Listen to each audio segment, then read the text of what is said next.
پاؤں کی جو تلیاں ہیں نا، تلیوں کا جلنا، تلیوں کے جلنے کا احساس عموماً دو صورتوں میں ہے۔ ایک تو ہوتا ہے شوگر کے مریض کے لیے۔ شوگر کا مریض، اس کو جب تلخی ہوتی ہے نا، وہ ٹھنڈی چیزوں کی طرف رغبت رکھتا ہے۔ جو ہی وہ ٹھنڈے مشروبات، ٹھنڈی چیزیں پیتے ہیں نا، تو اس کی تلیوں کی جلن بڑھ جاتی ہے۔ تو یہ ایک بہت بڑی اس کے لیے ایک غلطی ہوتی ہے۔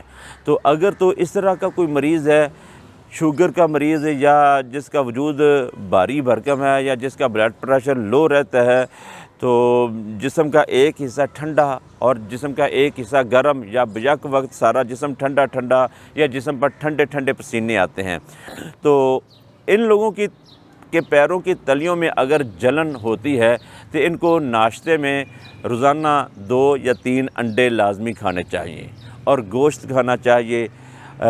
پھیکا سالن نہیں، بلکہ مرچ مسالہ پورا رکھ کے بہترین سالن بنا کے یہ استعمال کرنا چاہیے۔ کریلے کا سالن ان کے لیے بہت مفید ثابت ہوگا۔ اور دوسرا، تلیوں کی جلن کا احساس ہوتا ہے گرمی کی وجہ سے۔ عموماً نیند بے چینی کی ہوتی ہے، پیشاب میں جلن ہوتی ہے، پیٹ میں مروڑ لگے رہتے ہیں، اور کوئی معمولی سی گرم چیز کھانے سے بھی پاؤں کی تلیاں جلنا شروع ہو جاتی ہیں۔ تو حتیٰ کہ ایسا مریض جب کھانا کھانے لگتا ہے نا، ادھر سے روٹی کھا رہا ہوتا ہے اور ساتھ پیروں کے اندر جلن بہت محسوس کر رہا ہوتا ہے۔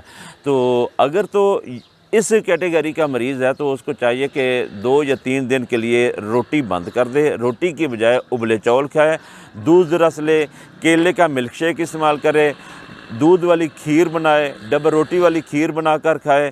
مراد یہ ہے کہ اس طرح کی نرم چیزیں استعمال کریں، دودھ والی چیزیں استعمال کریں، تو پھل فروٹ استعمال کریں، گرم پھلوں سے پرہیز رکھے، ڈرائی فروٹ سے پرہیز رکھے، ٹھنڈی چیزوں کا ٹھنڈی چیزوں کا استعمال زیادہ ہو، اور سونف 1 چمچ، سبز الائچی 3 عدد، یہ 2 چیزوں کا 1 کپ قہوہ تیار کر لے، تو یہ دن میں 2 یا 3 مرتبہ استعمال کرنے سے فائدہ ہوگا۔